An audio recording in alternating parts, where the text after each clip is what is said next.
I'm the living, breathing man on the land and soil. The beneficiaries make a special appearance sui juris propria persona under fraud, menace, and duress before fiduciary basher. Defendants just simply have not created a genuine issue of material fact. No offense, lawyers lie all the time. Those are the plain facts.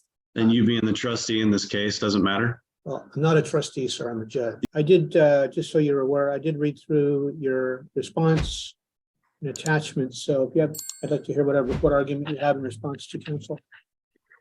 Without prejudice, I, Jeffrey-Lawrence Calgill, with Teresa-Ann Calgill, the beneficiaries make a special appearance sui juris propria persona under fraud, menace, and duress before fiduciary basher. This is a Sesticate trust action, which you are now a real party in interest to. I'm the living, breathing man on the land and soil.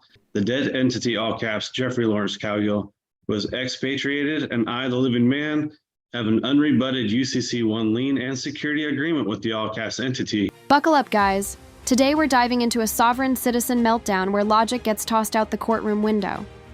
This man kicks things off claiming he's a living, breathing man on the land, like he's auditioning for a medieval drama. He thinks saying those words exempts him from all responsibility. But let's be honest. No matter how spiritual you get, if you stop making payments, the law still applies. You can't walk into court talking like a Facebook meme and expect to win. And Gary Basher serves as the entity trustee in a fiduciary capacity. Virginia law further provides to authorize such filing, the debtor must do so in an authenticated record by authenticating or becoming bound as a debtor by a security agreement, or 3, by acquiring collateral. I have supplied that to you, that there's a UCC-1 claim. The plaintiff's agents are outlandish, stating Federal Reserve published documents are hearsay. Statutes and constitutions are admissible under 56B, as it states. The defendant may move with or without supporting affidavits for a summary judgment in such party's favor as to all or any part thereof. Since the plaintiffs have violated RCWs, UCCs, and U.S. codes, among other laws, these laws are fact and admissible per CR 56B. The plaintiff says the conditional acceptance is a nonsensical document, yet it is in Black's Law Dictionary under conditional acceptance. The definition is an engagement to pay the draft or accept the offer on the happening. All right, guys. Now he's doubling down, spitting out legal jargon like it's a spell book. UCC codes, trusts, and liens. But if you listen closely, none of it connects. This is textbook sovereign citizen strategy. Bury everyone in big words hoping they'll confuse nonsense for truth. But here's the thing. Sounding official doesn't mean being correct. You can. Wrap garbage in gold, but it's still garbage. And this judge is too sharp to fall for the glitter. Of a condition, a conditional acceptance is in effect a statement that the offeree is willing to enter into a bargain differing from some respects from the proposed or the original offer. The conditional acceptance is therefore in and of itself a counteroffer. We conditionally accepted the offer of the plaintiff, but the plaintiff ignored us, knowing that the conditional acceptance stated acquiescence would void the original contract. The postal tracking combined with the Esquire Scroggins letter is fact and evidence to the plaintiff receiving the bills of exchange that they did not return. The plaintiff's agent, Esquire Bertolino, admitted they received them as well. What qualifications does any of the plaintiff's agents have to declare what is and is not a bill of exchange? Since the plaintiff's agents, the Esquires, lied about the redacting and have submitted affidavits that they are not qualified to submit, how can their words be trusted? It is his qualifications to make such declarations. He looks at a piece of paper, the plaintiff's agents hand him, and he takes it as gold. I have people at work that know federal and state policies and procedures, but they're clueless as to what those policies and procedures are for. How can Mr. Howard be trusted acting as an entity's agent? No offense, lawyers lie all the time. Fact, Agent Howard produced a terrible photocopy that has a signature on it for the dealership that is not on our copy. Now the man's talking about conditional acceptance, as if that phrase gives him the power to cancel contracts at will. Spoiler alert, it doesn't. That term has no magical power in a court of law. Then he starts talking about tracking numbers and demands for validation like he's running a private investigation. At this point, he's treating real contracts like a choose-your-own-adventure book, except every page ends with, "You still owe money." Who signed the contract? Can the plaintiff's agents prove that an authorized representative for the dealership that is delegated by the plaintiff signed that contract? The plaintiff wants to rely solely on the contract, so let's talk about the contract. Who signed it for the dealership? Why hasn't the plaintiff gotten an affidavit from the dealership? Because they don't know who signed it. Washington rule does state that the photocopy can be used in the original's place unless there's genuine question of the original. And that alone poses a major question. Where is the original? Is a signature on the original more legible? Is there any other evidential factors on the original that can give us the answers to that truth? On the UCC, we did tender for payment bills of exchange, who the plaintiff's agents are not qualified to decide with their opinion what is and is not a bill of exchange. And as for where the bills of exchange are, ask the plaintiff. What did they do with them? They did not send them back. What did they do with them if not monetize them for gain? Esquire Bertolino states that the instructions on the 1099A state. Here's where things take a turn into full-blown conspiracy. He's claiming the dealership forged his documents and monetized his debt without a shred of proof. This is a classic sovereign tactic. Accuse everyone of fraud when you're the one who defaulted. You'll notice he never once explains why. He stopped paying. That's because this isn't about truth. It's about dodging accountability with fantasy. And it's all collapsing right in front of the judge. Tangible property is not included, yet the exact wording is no reporting is required, meaning you don't have to, but you can. It does not say no tangible property, so Esquire Bertolino lied. The plaintiff has violated many UCCs, U.S. codes, not just 12 U.S.C. 5511B2, C codes and definitions on everything that the plaintiff has violated, and I have proven the facts. Why didn't the plaintiff return the documents they say are not bills of exchange with an explanation or dishonor? Why wait and have Esquire type up some bunk letter and still not return those bills of exchange? When you're doing something and you find out that there's fraud or some shenanigans going on, you stop. That would explain why we made payments until we found out that there was fraud. I sent, and if you use it without prejudice, like I have, a 1099A can be anything I want. I can write a bill of exchange on a blank piece of paper.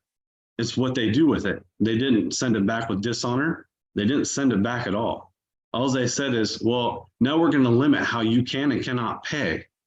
And so they violated the UCC. The retail installment contract expressly provides that that the borrower must, or the borrower agrees to pay the amount financed and the finance charge in U.S. funds according to the payment schedule below, as explained on section 1 on the back. That's at Exhibit 1, page 2. It's undisputed that the defendants did not do so, that they defaulted under the terms of the contract. They don't dispute that they received the trailer. They don't dispute that they received this loan. They don't dispute that they made payments under this contract. They knew how to make payments under this contract. And they don't deny that they stopped making those monthly payments. There is no genuine issue of material fact that they entered into the contract, that they defaulted under the terms of the loan, and that they owe the amounts set forth in the Howard Declaration. It's, not appropriate for defendants to malign attorneys generally, or my colleague, Ms. Bertolino, in this court, with no evidence, no admissible evidence that would support any of the allegations that defendants have stated here today. There is no demonstration, no allegations, no demonstration of fraud by the credit union or by anyone. There is no, defendants just simply have not created a genuine. As if things weren't wild enough, he pulls out the 1099-A forms, thinking they're valid currency. That's right, he believes you can write a bill of exchange on blank paper and pay off debt.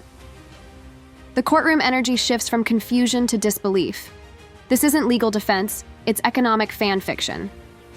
He thinks financial systems work like a magic trick, but the judge is watching closely, and what he's pulling from his sleeve, nothing but dust and delusion. An issue of material fact regarding the credit union's claim for breach of contract or its entitlement to replevin in this case. And that is, Thank you. those are the plain facts. So I got one question I have, which is not necessarily germane to my decision. Does your client still have the bills of exchange that were submitted? That I don't have an answer for you today. Your Honor, I've asked for them back and they just blatantly ignore me. All right. Well, when I look through this, I mean, there's a lot of interesting theories that are kind of flowing all through this. What it boils down to, from what I gather, and it seems to be undisputed, is you folks went in, you bought a trailer on time, agreeing to make payments of some amount, pay it off. At some point in time, there was an issue arose where you decided to do something different, and then no more payments were made. There were some submissions of bills of exchange as an attempt to make a payment, as well as a 1099 as an attempt to make a payment. I guess my answer to that is those probably would not be something you could walk into Safeway and buy a banana with, because it wouldn't be considered regular money for purposes of buying things in the credit union. It appears without any objection has a security interest, which is indicated in the title as the legal owner.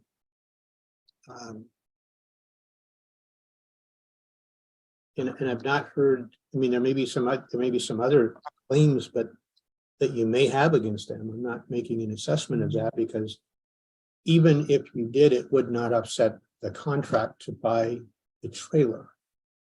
So, I mean, you buy the trailer, you got to make the payments, you make the payments, they get the trailer back. So I am going to grant the motion for summary judgment. In doing so, I want to just give you some guidance, sir. What will ultimately happen is they get the trailer back, and then they sell the trailer to somebody else.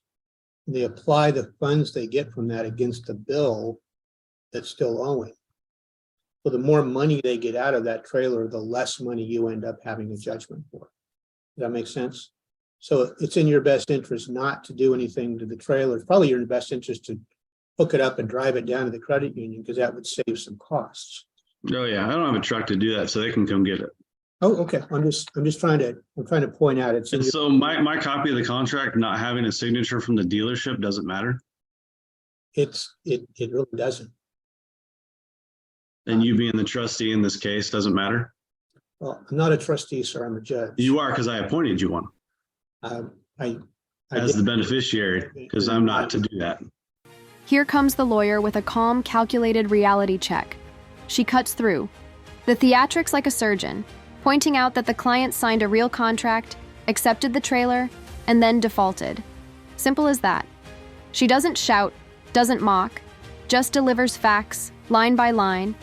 She even calls out the sovereign's reckless accusations. The contrast is striking. One side is rooted in reality, the other drowning in denial, and the court knows which side holds. Okay, I'm not able to accept that as a Superior Court judge. What about them just putting out our social security numbers without our say so? Like, they could have completely ruined our credit. Someone could have those numbers and be doing damage to us right now. Well, if those were passed to the attorneys as part of the collection, then that would be something that would be allowed. If that was sent out beyond that, obviously that's a separate issue. And if in fact that were a claim that were proven, there may be something there. But again, that doesn't affect the contract. Those are all other claims that you may have. I'm not saying you do or you don't, because I don't know enough about those, even based on all the information that you filed. You filed, and I read through all the stuff you filed because it's what I do when I do my job. So So can we have those forms of payment back? I Can would, you order them to return those to us? well, I think it's appropriate if there's some value in those, those should be returned to There's a lot of value in them if they still have them. And if they don't have them, then Finally, the judge brings the hammer, not with anger, but with precision. She acknowledges the bizarre theories, but strips them down to what they really are: distractions. The couple got the RV, agreed to pay, and didn't. That's it. She shuts down every fictional argument with actual law, no sovereign status, no secret trusts, no fantasy paperwork, just facts. And that's what wins in court.